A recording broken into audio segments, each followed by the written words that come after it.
प्रिय भक्तगणों, प्रयागराज महाकुंभ मेले के दौरान यह कहानी आपको जरूर सुननी चाहिए।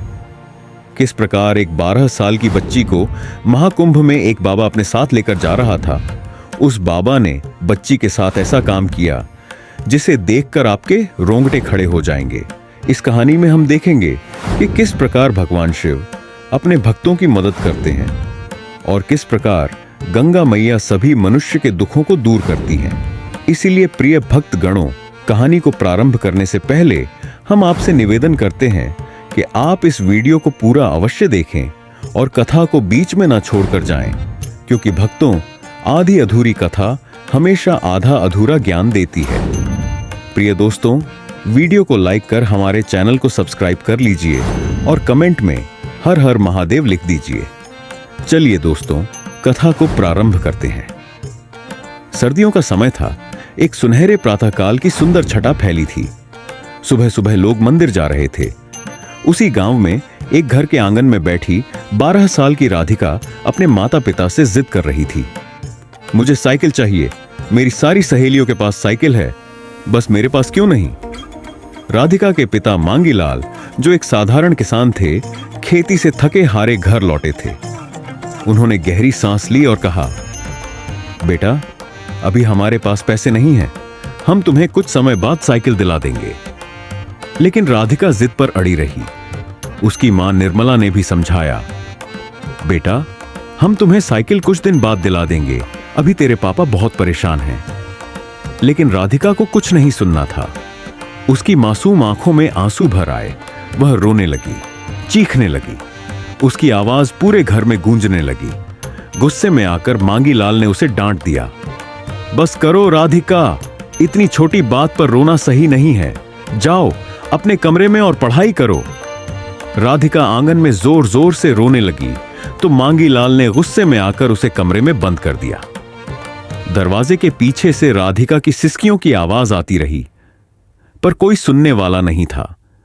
राधिका बिस्तर पर सिर रखकर फूट फूट कर रोने लगी। उसे लग रहा था कि उसके माता पिता उससे प्यार नहीं करते, उसकी परवाह नहीं करते। धीरे धीरे रात होने लगी, लेकिन राधिका की आंखों में नींद नहीं थी। आंसू उसकी गालों पर सूख चुके थे, लेकिन दिल में एक अलग ही बेचैनी थी। वह उठी, खिड़की के पास गई। खिड़की थोड़ी खुली हुई थी, बाहर चांदनी बिखरी थी। राधिका ने सोचा, अगर मैं घर से चली जाऊं तो शायद मां पापा को मुझ पर प्यार आ जाएगा और फिर वे बिना कहे मुझे साइकिल दिला देंगे। इतना सोचकर राधिका खिड़की से बाहर कूद गई और घर से दूर जाने लगी।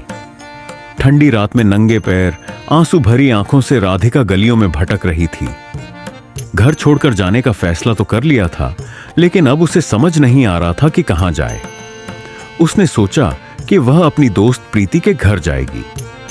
राधिका प्रीति के घर जाने लगी।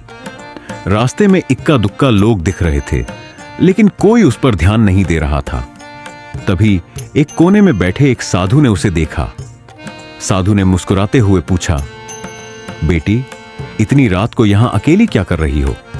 राधिका ने आंसू पोंछते हुए कहा, मुझे घर में कोई प्यार नहीं करता। मुझे साइकिल चाहिए थी, पर मां पापा ने डांट कर कमरे में बंद कर दिया।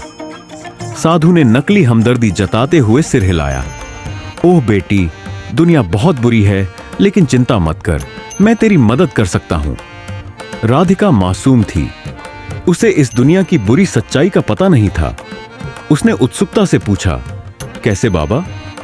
ढोंगी बाबा ने मुस्कुराते हुए कहा, बेटी, अगर साइकिल चाहिए तो पैसे भी तो चाहिए। मैं तुझे एक ऐसी जगह लेकर चलूंगा जहां बड़े बड़े लोग आते हैं। वे तुझे पैसे देंगे जिससे तू साइकिल खरीद सकेगी। राधिका के मन में साइकिल के लिए बहुत सपने थे, इसीलिए वह खुशी खुशी बाबा के साथ चलने के लिए तैयार हो गई। ढोंगी बाबा ने कहा, तो चलो बेटी, हम अभी निकलते हैं। और फिर ढोंगी बाबा राधिका को महाकुंभ ले जाने के लिए निकल पड़ा। राधिका बाबा के साथ चलते चलते एक अनजानी राह पर पहुंच गई। चारों ओर अंधेरा था। सड़क पर हल्की हल्की रोशनी टिमटिमा रही थी। बाबा उसे एक तंबू के पास लेकर गया, जहां और भी कुछ अजनबी लोग मौजूद थे। राधिका थोड़ा घबराई, लेकिन बाबा ने मीठी मीठी बातें करके उसे विश्वास दिलाया कि वह सुरक्षित है।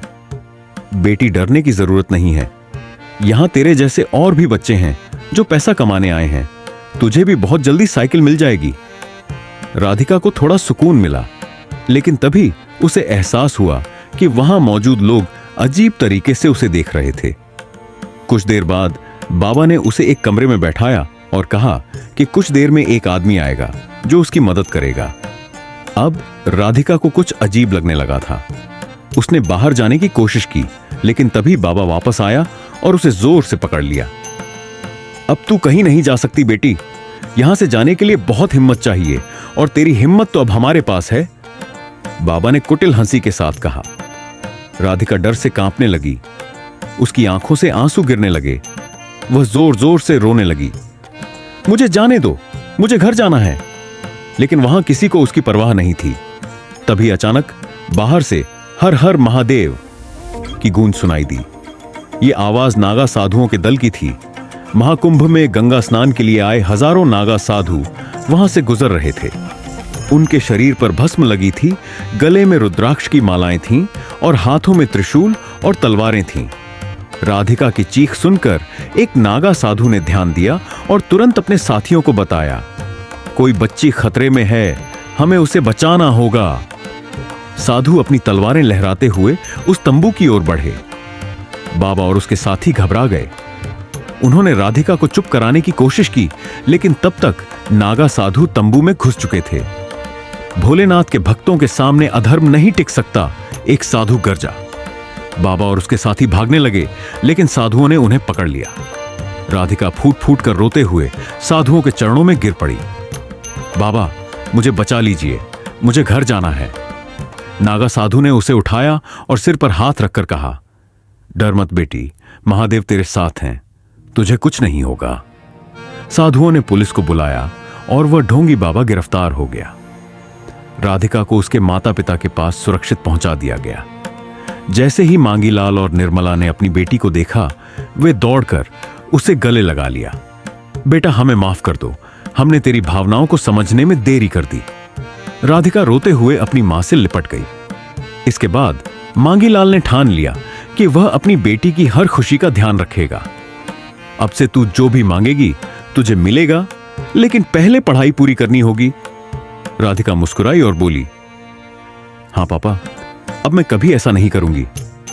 इस घटना के बाद राधिका को यह सीख मिली कि हर चमकने वाली चीज सोना नहीं होती, हर किसी पर विश्वास करना सही नहीं होता। और सबसे महत्वपूर्ण बात, महादेव अपने भक्तों को कभी भी संकट में नहीं छोड़ते। जब जब धर्म पर संकट आता है, तब तब भोलेनाथ अपने किसी न किसी रूप में भक्तों की रक्षा के लिए प्रकट होते हैं। हर हर महादेव। अगर आपको यह कहानी अच्छी लगी तो इसे लाइक करें, शेयर करें और कमेंट में हर हर महादेव लिखें। भारत टेल सब्सक्राइब जरूर करें।